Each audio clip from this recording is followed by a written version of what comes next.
सबरीमाला ने इस्लाम कबूल कर लिया, ये सुनकर हम बहुत खुश हैं, लेकिन क्यों किया, कैसे किया, ये हमें पता नहीं। हमारे व्हाट्सएप का लास्ट सीन आधा घंटा पहले का होगा, मैसेंजर पे हम 10 मिनट पहले एक्टिव थे, इंस्टाग्राम तो अभी भी खुला हुआ है, लेकिन कुरान लास्ट टाइम हमने कब खोला था ये हमें याद नहीं। ये तो खैर है कि अभी रमजान चल रहा है तो हम कहेंगे हर रोज तो खोलते हैं, लेकिन इसके बाद 11 महीने का कोई पता नहीं। सबरीमाला में और हम में क्या फर्क है? वो कुरान पढ़कर मुसलमान बन गई, हम कुरान पढ़कर नेक भी नहीं बन पाते। फर्क इतना है कि वो कुरान पढ़कर समझी और समझने के बाद उस पर अमल की। हम कुरान तो पढ़ते लेकिन समझते नहीं, अमल करने की बात तो दूर है। इसलिए जब भी कुरान पढ़ो तो उससे समझ कर पढ़ने की कोशिश करो, फिर उस पर अमल करने की कोशिश करो, तो इंशाअल्लाह ताला जिंदगी में इनकलाब आए। साउथ की मोटिवेशनल स्पीकर सबरीमाला जो टीचर भी है, 2000 से ऊपर उसके एपिसोड हैं, कई टीवी शोज में वो चीफ गेस्ट भी रह चुकी है।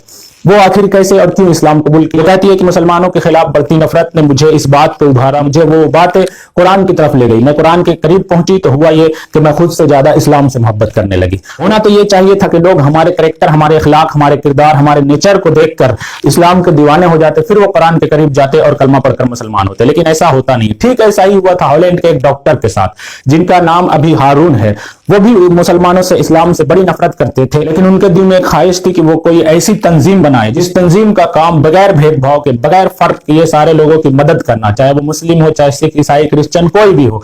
लेकिन दिल में एक नफरत थी, इसलिए ये बात खटकती रहती थी कि मुसलमानों की कैसे मदद करे। लेकिन फिर भी उन्होंने अपने मिशन को आगे बढ़ाया। एक मरतबा वो अपने कंप्यूटर पर बैठकर ये सर्च कर रहे थे कि अपनी जो तंजीम बनाना है और अपनी जो ऑर्गेनाइजेशन बनाना है, उसके लिए कोई दस्तूर, कोई कानून, कोई रूल्स बनाना चाहिए। तो बड़े बड़े लोगों के रूल्स को वो पढ़ रहे थे, ताकि अपना एक ऐसा रूल्स हो, अपना एक ऐसा दस्तूर हो जो सबसे अलग हो, यूनिक हो और हम सबसे अच्छा काम कर पाए।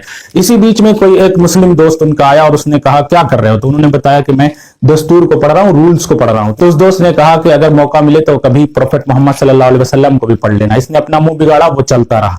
लेकिन एक मर्तबा खाली वक्त आया, वो बात इसके दिमाग में खटक रही थी, बैठ चुकी थी। उसने सर्च करना शुरू किया, देखते हैं प्रोफेट मोहम्मद सल्लल्लाहु अलैहि वसल्लम के बारे में आखिर वो कौन सी खूबी है जिसकी वजह से मुसलमान उनसे इतनी मोहब्बत करते हैं। कोई एक हदीस पढ़कर देखते हैं। वो बताता है कि मैंने पहली हदीस सर्च की और उसी हदीस को देखते ही, पढ़ते ही मैं मुसलमान हो गया। वो कौन सी हदीस थी? सीरत की बहुत सी किताबों में ये हदीस पाक मिलती है। हजरत सलमान फारसी रजी अल्लाह ताला अन्हु से रिवायत है कि वो बयान करते हैं कि एक मर्तबा हजरत बिलाल रजी अल्लाह ताला अन्हु के साथ हमारे प्यारे नबी सल्लल्लाहु अलैहि वसल्लम बड़े तेज कदमों के साथ जा रहे थे। कहीं जा रहे थे, ऐसा लग रहा था कि अर्जेंट कोई काम है, जरूरी काम है, इसलिए कि हुजूर सल्लल्लाहु अलैहि वसल्लम इस तरीके से चलते नहीं थे। हजरत बिलाल के साथ जा रहे थे, जाते जाते रास्ते में एक ज़ईफा, एक बूढ़ी औरत मिली जो एक डब्बे को लेकर हाथ में रो रही थी। हुजूर सल्लल्लाहु अलैहि वसल्लम ने कहा, बिलाल हम अपने काम पर बाद में जाएंगे, पहले इनको देख लेते हैं।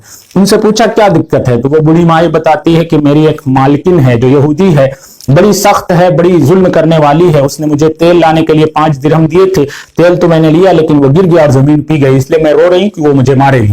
तो हुजूर सल्लल्लाहु अलैहि वसल्लम ने हजरत बिलाल से कहा, फौरन दौड़कर घर जाओ, 5 दिरहम लो और तेल लेकर आओ। हजरत बिलाल ने कहा, या रसूल अल्लाह, अर्जेंट काम है, जरूरी काम है। हुजूर सल्लल्लाहु अलैहि वसल्लम ने फरमाया कि किसी के दिल को जोड़ने से, उसकी तकलीफ को दूर करने से ज्यादा जरूरी काम कौन हो सकता है। हजरत बिलाल फौरन दौड़ कर गए और पलट कर आए और वो तेल ला कर दिया। फिर भी वो बुढ़ी औरत रोने लगी। हुजूर सल्लल्लाहु अलैहि वसल्लम ने पूछा, अब क्या है, अब कौन सी परेशानी है?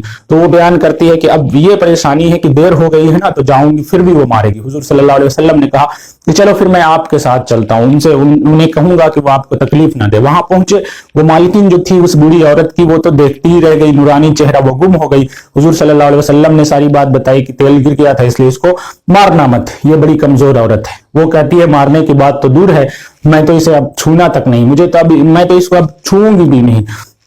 ये कह रही थी। हुजूर सल्लल्लाहु अलैहि वसल्लम पलट गए, वापस चलने लगे। वो दोनों देखती रह गई, कहती रही। वो बूढ़ी औरत, ज़ईफा औरत कहती थी कि इससे पहले तो अरब में कोई इतना अच्छा आया नहीं, लोग तो एक दूसरे को मारने पीटने के लिए दौड़ते थे। बाप बेटे की कदर नहीं करता, माँ बेटे की कदर नहीं करती, बेटे माँ को बाजार में बेच देते। लेकिन ये कौन मसीहा बनकर आ गया जो इतना ख्याल रखता है?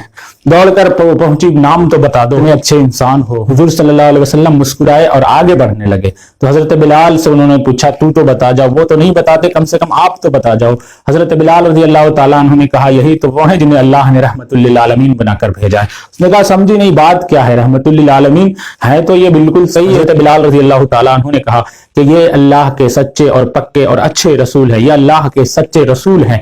उन्होंने कहा, वाकई ये अल्लाह के रसूल है। और वो वहां कलमा पढ़कर मुसलमान हो गई। डॉक्टर हारून कहते हैं कि वो वहां कलमा पढ़कर मुसलमान हो रही थी, मैं यहाँ हदीस पढ़कर मुसलमान हो रहा था। तो अपने कैरेक्टर और इखलाक को ऐसा बनाए कि लोगों को जरूरत बाद में पड़े कुरान और हदीस।